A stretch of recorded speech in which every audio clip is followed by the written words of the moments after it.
ఆదినాథ సమారంభాం శంకరాచార్య మధ్యమాం పరమానందనాథ పర్యంతాం వందే గురు పరంపరాం. స్వగురు మంత్రము షడంగాలు. అస్య శ్రీ స్వగురు మహామంత్రస్య బ్రహ్మ ఋషి గాయత్రీ ఛందః శ్రీ గురుర్దేవత హం బీజం సహ శక్తి సోహం కీలకం స్వగురు అనుగ్రహ ప్రసాద సిద్ధ్యర్థే జపే వినియోగః. ఇప్పుడు న్యాస భాగము. దిగ్బంధము. దిగ్బంధంలో కరన్యాసము. హంసాం అంగుష్టాభ్యాం నమః. ఈ చూపుడు వేలుతో బొటన వేలుని అంగుష్టం అంటారు కాబట్టి బొటన వేలుని చూపించాలి. హంసీం తర్జనీభ్యాం నమః. తర్జని అంటే చూపుడు వేలు, దీనిని బొటన వేలుతో చూపించాలి. హంసూం మధ్యమాభ్యాం నమః. హంసైం అనామికాభ్యాం నమః. హంసౌం కనిష్ఠికాభ్యాం నమః. హంసః కరతల కరపృష్ఠాభ్యాం నమః. ఇక్కడ క్లాక్ వైజ్గా చేతులు తిప్పాలి. ఇప్పుడు హృదయన్యాసము.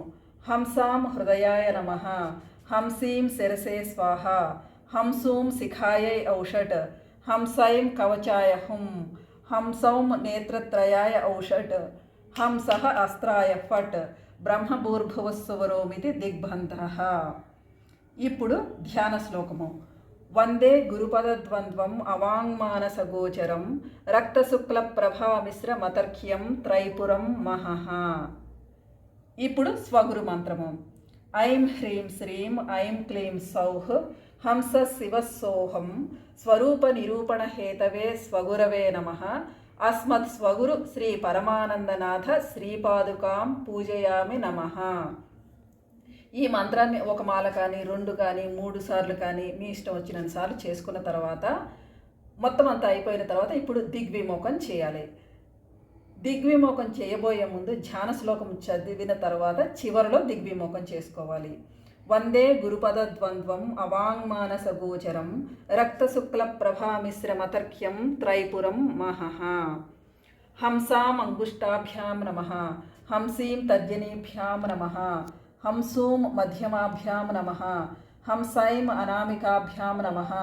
హంసౌం కనిష్ఠికాభ్యాం నమః. హంసః కరతల కరపృష్ఠాభ్యాం నమః. హంసాం హృదయాయ నమః. హంసీం శిరసే స్వాహ. హంసూం శిఖాయై ఔషట్. హంసైం కవచాయ హుం. హంసౌం నేత్రత్రయాయ ఔషట్. హంసః అస్త్రాయ ఫట్. బ్రహ్మభూర్భువస్సువరోమితి దిగ్విమోకః. అంతా అయిపోయిన తర్వాత మనం చేసిన జపాన్ని స్వగురు చరణాలకి అర్పణ చేయాలి. మయా కృతం ఏతత్ స్వగురు మహామంత్ర జపం స్వగురు దేవత చరణారవిందార్పణమస్తు. స్వగురు దేవత సుప్రీత సుప్రసన్న వరదా భవతు. పరమగురు మంత్రము. అస్య శ్రీ పరమగురు మహామంత్రస్య సదాశివ ఋషి పంక్తిశ్ఛందః శ్రీ పరమగురుర్దేవత హం బీజం సహ శక్తి సోహం కీలకం పరమగురు అనుగ్రహ ప్రసాద సిద్ధ్యర్థే జపే వినియోగః. న్యాసము. హంసాం అంగుష్టాభ్యాం నమః. హంసీం తర్జనీభ్యాం నమః. హంసూం మధ్యమాభ్యాం నమః. హంసైం అనామికాభ్యాం నమః. హంసౌం కనిష్ఠికాభ్యాం నమః. హంసః కరతల కరపృష్ఠాభ్యాం నమః. హృదయన్యాసము. హంసాం హృదయాయ నమః.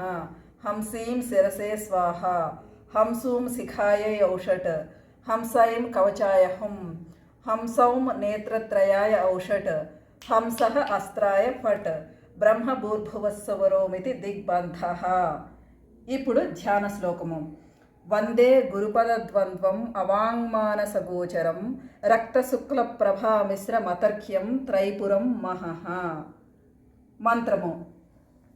ఐం హ్రీం శ్రీం ఐం క్లీం సౌః సోహం హంస శివః స్వచ్ఛ ప్రకాశ విమర్శహేతవే పరమ గురవే నమః. అస్మత్ పరమగురు శ్రీ విరజానందనాథ శ్రీపాదుకాం పూజయామి నమః. ఈ మంత్రాన్ని మనం ముందు చెప్పుకున్న స్వగురు మంత్రం ఎన్నిసార్లు చేశామో అన్నిసార్లు ఈ మంత్రం చేయాలి. తర్వాత దిగ్విమోక ప్రక్రియ. ముందు ధ్యాన శ్లోకం చెప్పుకోవాలి. వందే గురుపదద్వంద్వం అవాంగ్మానసగోచరం రక్తశుక్ల ప్రభామిశ్రమతర్క్యం త్రైపురం మహః. ఇప్పుడు దిగ్విమోకము. హంసాం అంగుష్టాభ్యాం నమః. హంసీం తర్జనీభ్యాం నమః.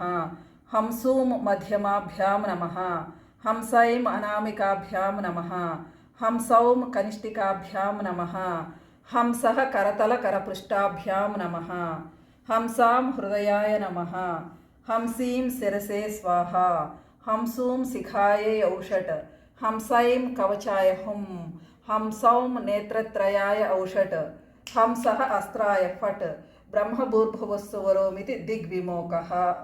మయా కృతం ఏతత్ పరమగురు మహామంత్ర జపం పరమగురుదేవతా చరణారవిందార్పణమస్తు. పరమగురుర్దేవత సుప్రీత సుప్రసన్నా వరదా భవతు. పరమేష్ఠీ గురు మంత్రము.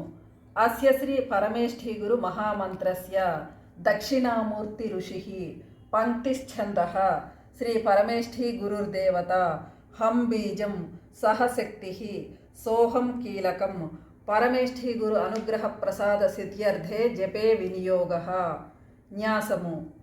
హంసాం అంగుష్టాభ్యాం నమః హంసీం తర్జనీభ్యాం నమః హంసూం మధ్యమాభ్యాం నమః హంసైం అనామికాభ్యాం నమః హంసౌం కనిష్ఠికాభ్యాం నమః హంసః కరతలకరపృష్ఠాభ్యాం నమః హంసాం హృదయాయ నమః హంసీం శిరసే స్వాహా హంసూం శిఖాయై ఔషట్ హంసైం కవచాయ హుం హంసౌం నేత్రత్రయాయ ఔషట్ హంసః అస్త్రాయ ఫట్ బ్రహ్మభూర్భువస్సువరోమితి దిగ్బంధః.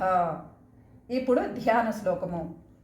వందే గురుపదద్వంద్వం అవాంగ్మానసగోచరం రక్తశుక్లప్రభామిశ్రమతర్క్యం త్రైపురం మహః. మంత్రము. ఐం హ్రీం శ్రీం ఐం క్లీం సౌః హంస శివ సోహం హంసః స్వాత్మారామ పంజర విలీన తేజోహేతవే పరమేష్ఠీ గురవే నమః. అస్మత్ పరమేష్ఠీ గురు శ్రీ సదానందనాథ శ్రీపాదుకాం పూజయామి నమః. ఈ మంత్రాన్ని మనము స్వగురు మంత్రము పరమగురు మంత్రము ఎన్నిసార్లు చేశామో అన్నిసార్లు చేయాలి.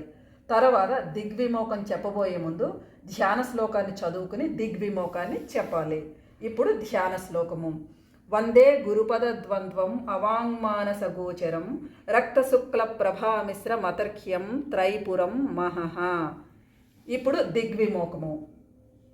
హంసాం అంగుష్టాభ్యాం నమః హంసీం తర్జనీభ్యాం నమః హంసూం మధ్యమాభ్యాం నమః హంసైం అనామికాభ్యాం నమః హంసౌం కనిష్ఠికాభ్యాం నమః హంసః కరతలకరపృష్ఠాభ్యాం నమః హంసాం హృదయాయ నమః హంసీం శిరసే స్వాహా హంసూం శిఖాయై ఔషట్ హంసైం కవచాయ హుం హంసౌం నేత్రత్రయాయ ఔషట్ హంసః అస్త్రాయ ఫట్ బ్రహ్మభూర్భువస్సువరోమితి దిగ్విమోకః. ఇప్పుడు జప సమర్పణ. మయా కృతం ఏతత్ పరమేష్ఠీ గురు మహామంత్ర జపం పరమేష్ఠీ గురుదేవత చరణారవిందార్పణమస్తు. శ్రీ పరమేష్ఠీ గురుర్దేవత సుప్రీత సుప్రసన్న వరదా భవతు. మొత్తము స్వగురు పరమగురు పరమేష్ఠీ గురు మంత్రాలు అయిన తర్వాత మనము సమర్పణ చేసిన నీటిని మనం తీర్థంగా తీసుకోవాలి.